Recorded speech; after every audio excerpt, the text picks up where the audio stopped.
तार साहब, आज एक बहुत बड़ी डेवलपमेंट जो मैं समझता हूँ कि प्राइम मिनिस्टर मोदी का जो अमेरिका का विज़िट था उसके डिविडेंड्स आना शुरू हो गए हैं।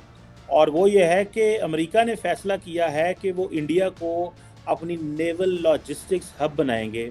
और वो कहते हैं कि हमें इंडो पैसिफिक में रेडीनेस के लिए ये ज़रूरी है। चाइना की तकरीबन कुछ 350 शिप है इस खित्ते में, और सब मरीन्स और बहुत कुछ है, और इसको न्यूमेरिकली जो है वो मैनेज करने के लिए और इस अपने रिस्क को कम करने के लिए इंडिया की बड़ी ज़रूरत है। तार साहब, हमारी तो सारी डेटरेंसी ख़त्म हो गई, जो हम मिलिटरली समझते थे कि हमारे लिए बड़ी ज़रूरी है। साथ ही डोमेस्टिकली हमारी मज़ीद वो जिसे हम कहते हैं ना, हम तो वो कॉलोनियल ट्रैप में है तार साहब, कि IMF की जो टीम है उसने भी इमरान खान साहब से मुलाकात की है ज़मान पार्क में। ये पहली दफ़ा हुआ तार साहब, कभी पाकिस्तान की तारीख में ऐसे नहीं मिलता कि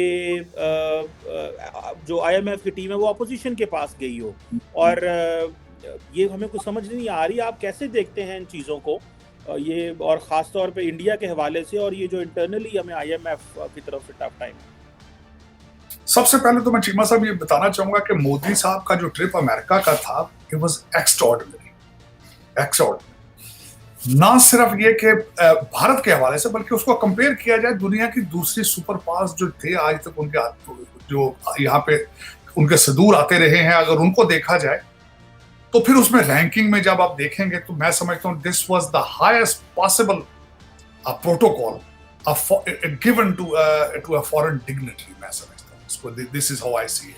मैं बिल्कुल इसको वो एज ए पाकिस्तानी एंगल से नहीं देखूंगा, जो वो जिस तरह एक टिपिकल हमारा माइंडसेट है कि नैरो होकर हम बात करते हैं। मैं उसके इंटरनेशनल नॉर्म्स और उसको देखूंगा कि उस पर किस तरीके से उसका इम्पैक्ट यहाँ पे उसको किस तरह रिसीव किया गया। भारतीय डायस्पोरा कितना एनर्जाइज था, यूनाइटेड था, उनकी पोजीशनिंग है, उनकी पर कैपिटा इनकम है भारतीय डायस्पोरा की यहाँ पे, और वो टोटल सारा जो जिस तरह मैंने आपको बताया कि मोदी साहब की अचीवमेंट में से सबसे बड़ी अचीवमेंट ये थी कि उन्होंने नेशनलिज्म को has taken to the next level. Either youth living in India और either Indian diaspora living abroad. अब मैं उसकी छोटी सी मिसाल लेता हूँ। एक क्वेश्चन दिया गया, यहाँ पे मैं कई दफा बात करता रहता हूँ लोगों से, टैक्स पेयर्स के साथ।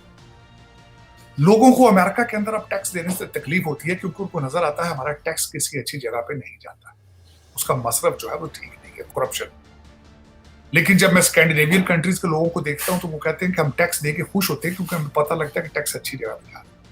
अब मैं उसी की मिसाल भारत के साथ देखूंगा कि they are satisfied with the leadership of Modi. That is number one thing. और फिर उसका मुजाहरा जो है वो इकट्ठे होकर करते हैं। यहाँ पे वो जो सीईओज के साथ उनकी मुलाकात हुई, उस पे से मेजॉरिटी तो भारतीय नहीं जानते। अब उसके बाद जो इस वक्त मैं जो मेरा पर्सनल एनालिसिस है, आप कह रहे थे कि डिविडेंड, वाकई डिविडेंड तो उसके शुरू होंगे। मोदी जी का पहली मीटिंग जब उनकी शुरू हुई न्यूयॉर्क से, जो पहला वॉशिंगटन DC में आए थे, तो वो it was related to the labour और रिलेटेड टू द टेक्नोलॉजी। और एक टर्मिनोलॉजी उन्होंने यूज की थी कि will build the pipeline of intellect. हम अमेरिका के पास टेक्नोलॉजी है, हमारे पास यूथ है, तो हम दोनों चीजों को जब इकट्ठा करेंगे, that is what our partnership is about. और उसी की आप बात कर रहे हैं। इस वक्त जो सबसे ज्यादा बड़ा कंसर्न है कि अगर कल को ताइवान के अंदर अमेरिका जो है इंटरफेयर करता है, वहां पे जंग शुरू होती है, तो सेमी कंडक्टर का इशू बनेगा पूरी दुनिया के अंदर। उसको सॉल्व किस तरह किया जाएगा, वो सारे का सारा वो भारत के अंदर इसकी मैन्युफैक्चरिंग शुरू करना चाहिए। और उसके बाद आपने जिस तरह बात की है कि नेवल की, आप मुझे ये बताएं पूरी दुनिया में सिर्फ 4 जगह ऐसी हैं जिनके पास जेट इंजन बनाने की सलाहियत है, और मेरा ख्याल उनमें अब भारत भी शामिल होने वाला है। दूसरी एक बात मैं जो है एक नया एंगल आपको यहाँ बताना चाहता हूँ। एक नई चीज शुरू हुई है, वो ये है कि भारत ने बहुत ज्यादा अपने डिप्लोमेटिक मिशंस, नई एम्बेसियां खोली हैं, लेकिन आप ये सोचें वो कहाँ है, वो सारी अफ्रीका में, मेजॉरिटी उसमें अफ्रीका में। और उसका ऑब्जेक्टिव क्या है कि वहां पे चाइना को काउंटर किया जाए वहां, और दूसरा अफ्रीका के अंदर भारतीय असला भारत में मैन्युफैक्चर करके बेचा जाए। अब अमेरिकन टेक्नोलॉजी के साथ असला बनेगा भारत में, बिकेगा जाके अफ्रीका में। इस वक्त रशिया सबसे ज्यादा आगे था अफ्रीकन कंट्रीज में असला बेचने के लिए, लेकिन यूक्रेन की वार की वजह से वहां पे एक वैक्यूम क्रिएट हुआ है अमेरिका, और दूसरा उस वैक्यूम में हम सरप्राइज, मैंने शायद पहले भी आपको कहा था कि भारतीय मिलिट्री अटैचेस अपनी अपनी एम्बेसियों में उनको बुला के ट्रेन किया गया है कि how to sell the armaments. तो ये एक ऐसा प्रोसेस शुरू हो चुका है, मैं समझता हूँ कि अगर इसी स्पीड पे चलता रहा तो देयर इज नो डाउट कि इंडिया विल बी द, मैं पहले एक लफ्ज इस्तेमाल करता था रीजनल सुपर पावर, लेकिन मेरे ख्याल में मैं I wanted to take it to the next level. जिस तरीके से भारत ने बर्तानिया की इकानमी को सुपरसीड किया था, मैं समझता हूँ there is no doubt in the future कि अमेरिका इंडिया जो है will be getting a permanent seat at the security council and rise as a super power. अब मैं आप खासकर आप एक जो हमें आदतन हम मजबूर हैं, हालांकि उसका जरूरत नहीं है, वो बहुत आगे जा चुके हैं, हम बहुत नीचे जा चुके हैं और हम मजीद नीचे जाते जा रहे हैं। एक खबर है मेरे उसमें मैंने अभी तक उसकी तस्दीक नहीं की है, आपने खासकर उसका जवाब देना चाहता हूं। जब आपने ये कहा था कि हमारी पोजीशन क्या है, हमारी पोजीशन है एक यूरो एशियन, एक उसका नाम है अखबार का, उसने परसों चौथ एक खबर जो थी उसको पता नहीं अगर वो मुसद्दका है, अगर वो कंफर्म्ड है नहीं, उन्होंने कहा है कि पाकिस्तान आर्मी ने इस साल के एंड तक अपनी मिलिट्री एक्सरसाइजेस बंद कर दी हैं क्योंकि तेल की शॉर्टेज है, पेट्रोल की शॉर्टेज की वजह से। तो आप अब अगर इसका कंपैरिजन करना है तो ये कंपैरिजन देख लें आप कि आपके पास पेट्रोल मौजूद नहीं है, आपका एक टैंक सुना है वो 1 लीटर में 2 किलोमीटर करता है और आपके पास पैसे मौजूद नहीं है। आज की आपकी सबसे बड़ी खबर क्या थी आपके अखबारात के अंदर कि आपकी आर्मी एग्रीकल्चर में जा रही है। ये आपके इस वक्त सारे मीडिया हाउसेस की आज की कवरेज है।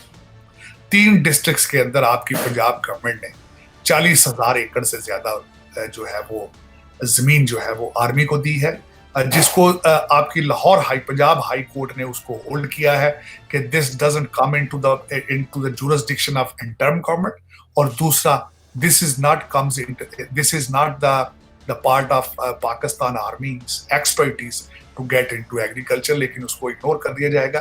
अब कंपैरिजन देखें कि हमारी पाक आर्मी की डायरेक्शंस क्या हैं, उनका चैलेंज है। मैं समझता हूँ, मैं इसको नेगेटिवली नहीं कह रहा हूँ, लेकिन पाक आर्मी, मैं इसके हक में हूँ कि पाकिस्तान एक एग्रीकल्चर कंट्री है। अगर सिविलियन गवर्नमेंट ये चीजें नहीं कर रही हैं तो इस पे कोई सॉलिड कदम लेना चाहिए, लेकिन उसके बारे में मैं अपने रिजर्वेशन भी पेश करना चाहता हूँ। जब मैंने ये खबर पढ़ी है तो थोड़ा जब उस पर रिसर्च किया है कि पाकिस्तान आर्मी के माजी के प्रोजेक्ट्स जो किए गए हैं सिविलियन लाइफ में, उनकी कामयाबी की रेशो क्या है। इसमें सबसे बड़ी मैं एक छोटी सी मिसाल देना चाहूंगा कि पाकिस्तान के अंदर अयूब खान दौर को कहते हैं जी, बड़ा सुनहरी दौर था। उस दौर के अंदर एक एग्रीकल्चर के लिए, उसकी इरिगेशन के लिए डैम बनाने की एक बहुत बड़ी बड़ी मिसालें दी जाती थी हमेशा, लेकिन ये यहाँ भूल जाते थे वो जो एग्रीकल्चर जमीन उन्होंने की थी वो किन को दी थी, अलाट किन को की थी, अपने अजीजों को की थी। दूसरा, इंडस्ट्रियल रेवोल्यूशन की बात की जाती है अयूब खान साहब की, तो साथ उन्होंने अपने लड़के को इंडस्ट्रियल रेवोल्यूशन में लेकर आए थे और अपने एक रिश्तेदार को जो कि उनके लड़के का ससुर था, तो उसको उन्होंने आपने ऑटोमेक बिजनेस सारा बेच दिया था। तो ये अगर उस तरह के अगर माहौल क्रिएट करना है तो उसमें फिर नाकामी पहले दिन ही आ जाती है, लेकिन अगर वो करने वाला हो तो शायद पाकिस्तान तरक्कियों की तरफ जाए, क्योंकि इस वक्त हालात यही हैं। मेरी इन्फॉर्मेशन के हिसाब से इस वक्त military establishment is concerned about economy of Pakistan, और एक मनसूबा जिस तरह माजी में जिस तरह मनसूबे बनाए जाते हैं, इस वक्त भी सुना है कि एक 12 साल मनसूबा बनाया जा रहा है, लेकिन मेरे ख्याल में 12 साल की का बात करते हैं आजकल तो 12 दिन की प्रेडिक्शन ही हो सकती पाकिस्तान में। अब मैं दूसरा जो हमने बात की थी, जो आपने बात की है IMF के हवाले से। अब IMF के हवाले से जब मैं देख रहा हूं कि हमारे क्या जरूरत पड़ी थी हमारे IMF के रिप्रेजेंटेटिव को जाके खान साहब को मिलने की, तो मैंने जब फौरन देखा है तो एक चीज फौरन मुझे मेरे जहन में आई है कि अमेरिकन इंटरेस्ट को खान साहब ने 3.5 साल किस तरह सर्व किया। उन्होंने IMF को उन्होंने CPEC को बंद करके जिस तरीके से अमेरिका को सर्व किया है, मेरे ख्याल में किसी लीडर ने इस तरह सर्व नहीं किया। एक तो सबसे बड़ी वजह यह है कि उनका मिलना जरूरी था, और दूसरा जिस तरीके से हमारे इस वक्त पाकिस्तानी डायस्पोरा और बिलखसूस पाकिस्तानी अमेरिकन डॉक्टर्स हैं जिनको बहुत ज्यादा तकलीफ है, पेट में दर्द है खास साहब की वजह से, उनके डॉलर काम कर रहे हैं, खलील ज़्यादा तड़प रहे हैं, उनको परेशानी है बहुत ज्यादा, तो जाहिर है फिर IMF को भी होगी। और उसमें मेरे ख्याल में यही दो रीजंस मेरे दिन में आई हैं कि अमेरिकन इंटरेस्ट को रिप्रेजेंट पाकिस्तान में इस वक्त कौन करता है, तो इमरान खान करता है। और अमेरिकन इंटरेस्ट क्या है? BRI, बेल्ट रोड इनिशिएटिव है, उसको ब्लॉक किस तरह किया जाए, ये सबसे बड़ा इशू है कि चाइना के खिलाफ। और खान साहब के उसके बारे में एक प्रूवन ट्रैक रैकेट है, जिस तरीके से प्लेट में रख के उन्होंने बंद कर दिया था उसको।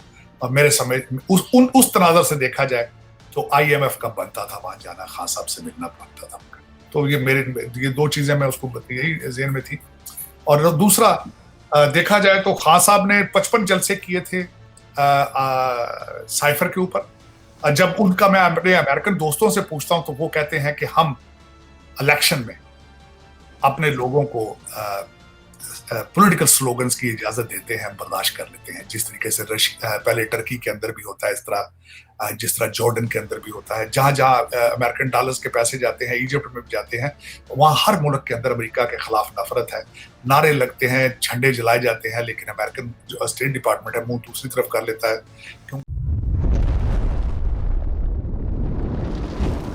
एकलव्य न्यूज इंडिया, अंतर्राष्ट्रीय खबरों का मंच।